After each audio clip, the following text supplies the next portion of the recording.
Satan, Lucifer, Beelzebub, Astaroth.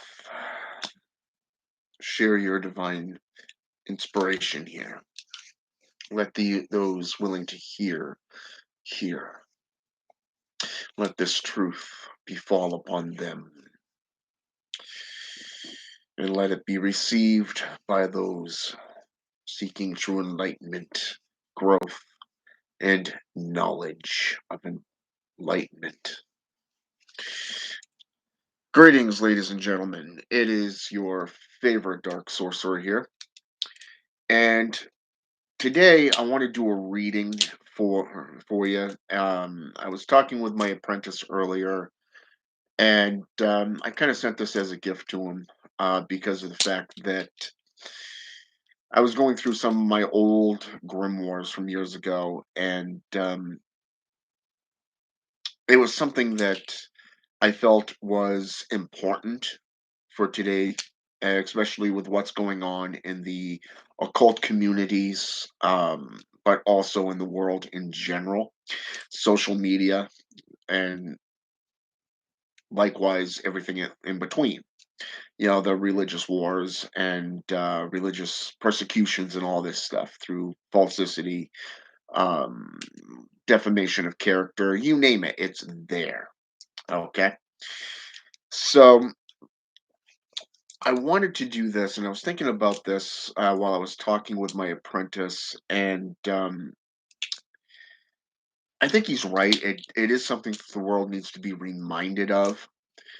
But at the same time, I want to honor John Saunders, my brother. He loved to do readings daily. He did videos daily, sometimes multiple times throughout the day. And so when I sent this to my apprentice and we were discussing it, he said, I think this is something the world needs to know. And he's right, it does. Harley, what are you doing, Missy? Silly little girl. I apologize. My from one of my familiars was up on my books over here, and they're just tipping over, trying not to laugh. The look on her face is like, "Ah, crap, I'm sinking." But it's kind of funny. You'd actually have to see the cat's face. But anyways, I thought I'd do this reading and kind of just put it out there and let you guys take it and go with it. If it something that how should I say this speaks to you, awesome, because I think it is something that really needs to be addressed. And I think I'm also going to go with the Noble Nine Virtues as well on this one, is because of the fact, and I'm going to start off on that. But the main thing was the Infernal Maxim that I want to read. And so, why don't we begin and with the nine noble virtues? Number one, courage. I face my fear and defend my family and kindred from all dangers. This is something I think a lot of people tend to go over abundance with, but at the same time, it's something that needs to be addressed. Discipline. I do what is necessary and right of my own accord without bribe or threat. So many people tend to corrupt, spew half truths. Yeah. And they lack the discipline and commitment to their craft. So that definitely fits. Fidelity. I am true to family, friends, kindred, and to those to whom I pledge my service. Honor. I stand by my oaths and honor my ancestors by keeping my name pure amongst kindred. Fidelity and honor are two major things in the occult that is basically success or failure. And with how many have come and gone over the years since I've been practicing, the groups and foundations that have just simply come into play and vanished. I'm talking services, I'm talking stores, um, modern day occult shops, the whole 9 yards. I've seen them come and go so many times, it is downright, predictable. So these things are very important. Hospitality. I share hearth, food, and drink with my friends, my kindred, and the weary traveler at my door. I don't know if I'd let anybody in through my door, but you know, that's just me. Maybe it's because I'm a father. You know, I don't know. Industriousness. I take joy in labor and hold nothing back from the work I pledge to do. This is something that I think is something that a lot of people are lacking these days. Their work, their work ethics and everything. I've seen so many people come into the workplace saying that they want to work, they except for when they come in, they either do a half-ass job or they stick around for one or two shifts and then never come back. I mean, when you can make more off when you can make more off the unemployment benefits, or say for an example, the degrees that the programs that the government's put out, that's saying something, when companies can't keep up with them. But it's not the company's fault that you as the individual does not want to apply yourself to your commitments and your oaths when applying for jobs and actually getting the job and doing the job. Okay? Saying that you want to work and doing the work are two different things. Okay? It's like speaking the words and not taking action. If you're taking action and you're speaking the words, then it's all good because everything is going in accordance with one another. But if one is not working with the other, then guess what? You're not going to go very far. All right. So, industriousness is something that is very, very important. Perseverance. I press on against all odds until my goal is met, the task is finished, and I have done all that I have said I will do. You know, in recent weeks, I've heard a lot of people talking down about the ONA, the Order of the Nine Ankles. The one thing about these individuals that are doing this is obviously they don't know what they're speaking about. Because anybody who's actually read the works of the ONA, you would actually understand that it's about your challenges, your goals.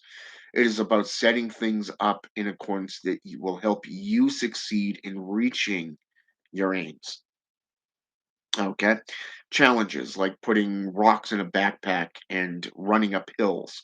That's a challenge. I mean, if you add an extra 50 pounds to a pack and you run up, you start off by crawling up a side of a mountain. By the time it's said and done and it gets easier and easier, you add more to challenge yourself. Okay. To this doesn't just apply physically, but mentally, emotionally. I'm talking at all ends of the spectrum. That's what the ONA was about. It wasn't just about devil worship. It wasn't just about rituals and practices of spiritualism. It was also about your growth, your evolution as an individual. It was your responsibility to challenge yourself, to set challenges, and to commit yourself to those challenges and achieving them. So, perseverance is something that I find that a lot of people today in the occult community lack.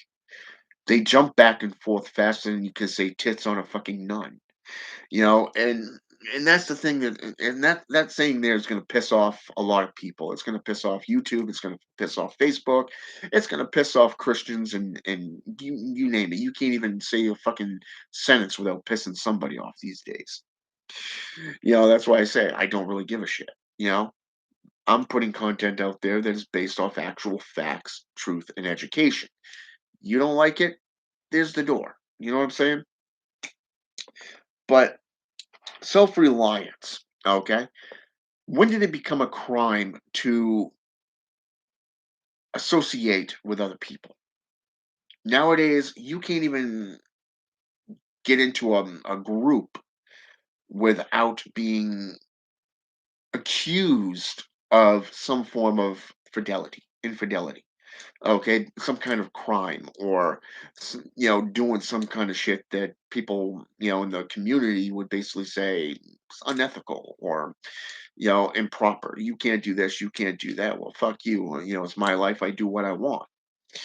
You know, speaking your mind is now apparently a crime according to Facebook and social media.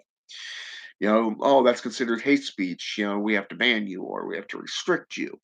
Whatever happened to the United States Constitution of freedom of speech? You know what I'm saying? Or speaking about religious practices, philosophies, it's now a crime. And it's like, whatever happened to the First Amendment? The First Amendment speaks on both the freedom of religion, but also the freedom of free speech. You know, so apparently now this is a crime. So self-reliance. I learn skills and grow strong so that I may earn my way in the world and be a burden to no one. Okay. This is something that I think a lot of people need to realize that there are things in this world that help you succeed, and then there are those things that will help you fail. Okay. Herd conformity is definitely something that will help you fail. The reason for that is because it sets you up for failure.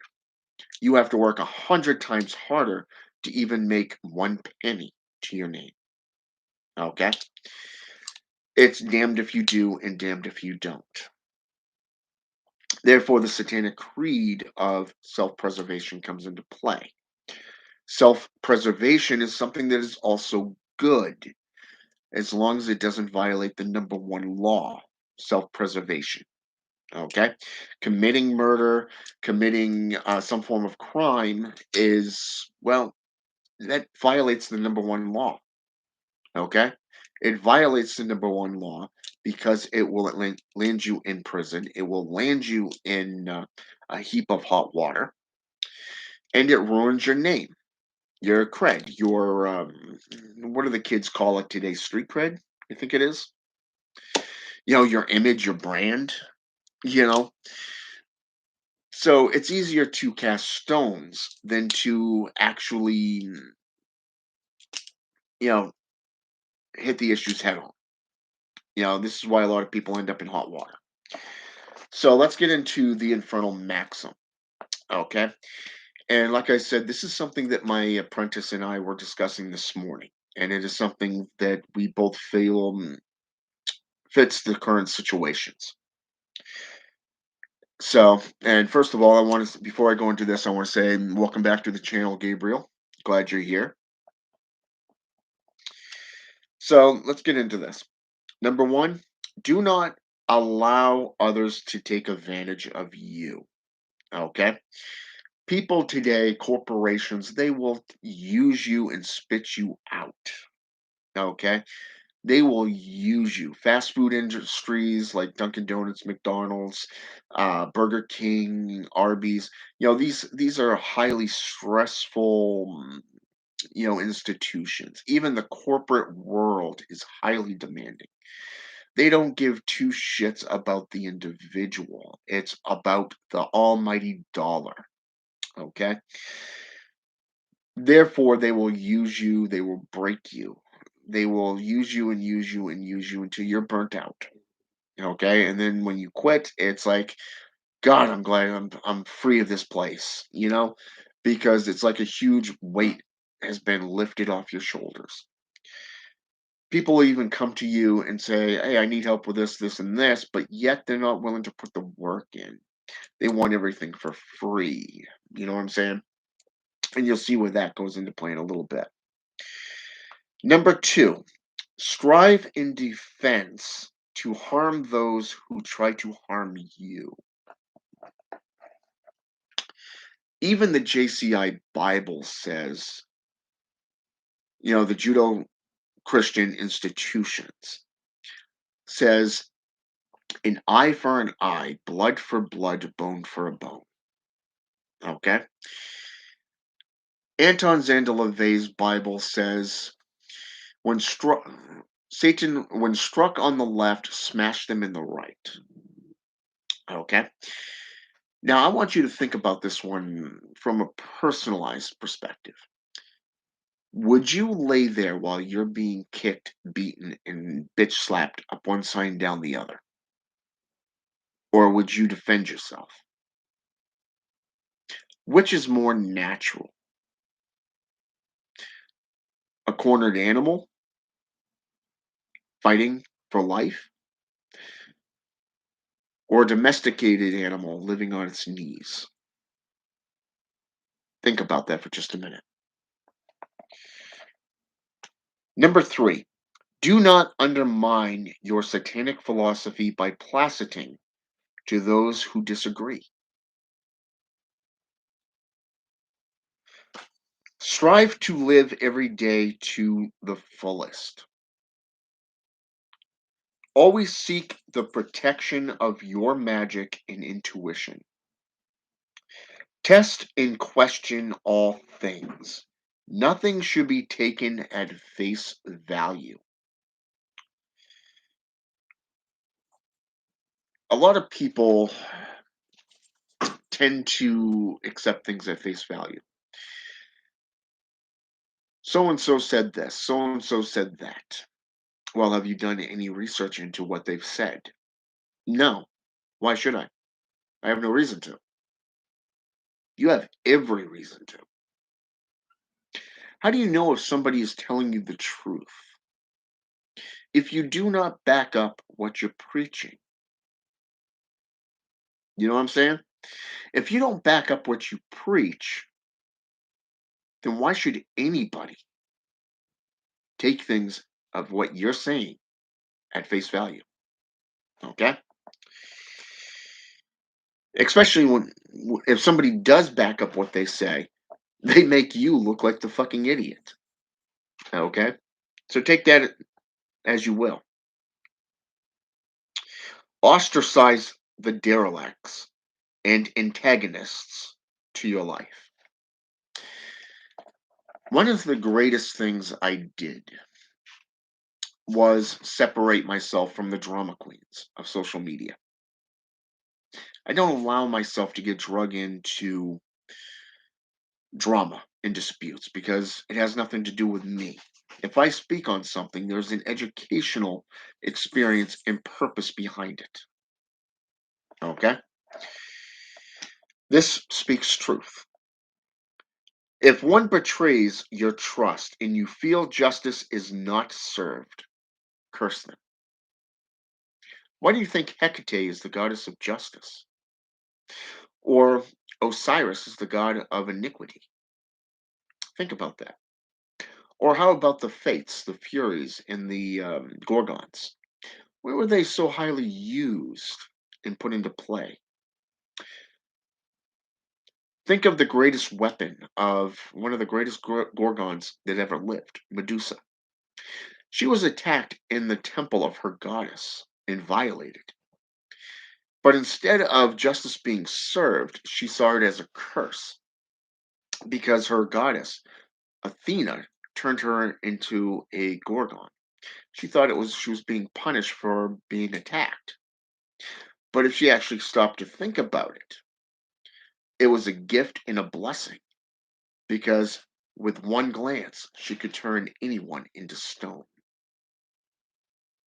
Hmm. I don't know about you, but that's power that you cannot buy. If a god or goddess blesses you in that manner, that's a blessing. To have that kind of ability. Mm.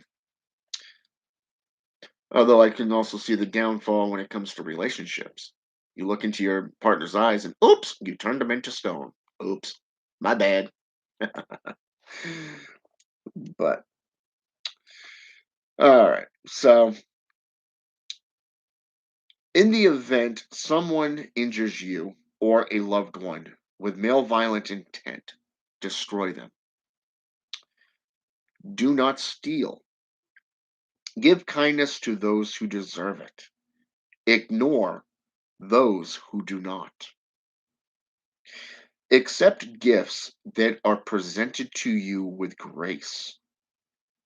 When someone is down, do not kick them unless they deserve it, figuratively and literally. Time is a precious resource. Allow no one to waste it. Live your lust to the fullest with consent. Remember what I said the two highest creeds were of a Satanist? The two highest laws? Number one, self preservation. And number two, self gratification. Live your last, your live your life to the okay. Do not indoctrinate children. Children are to draw their own moral, metaphysical, and religious conclusions when mature enough to do so. Value the earth and its beauty and nature, and do not harm innocent animals. Okay? These are two things that I think the world needs to be reminded of, but at the same time, I think it's lessons that you need to learn. Okay? It is lessons that you need to learn.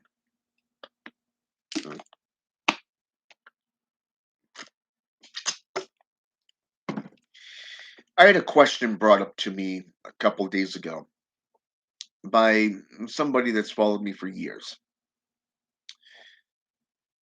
Does does a Satanist find everybody as an enemy? Does any do you see everybody as an enemy? Hmm. The answer is no. Not everybody is your enemy. But then again, not everybody is worth your time. There are those who can be a potential enemy. You can treat people as a potential enemy, but if you have enemies, why would you associate with them? In fact, why would you want to associate with them? Do you like living in that drama? Do you like living in that chaos? Again, I would revert you to the Infernal Maxim. Ostracize the derelicts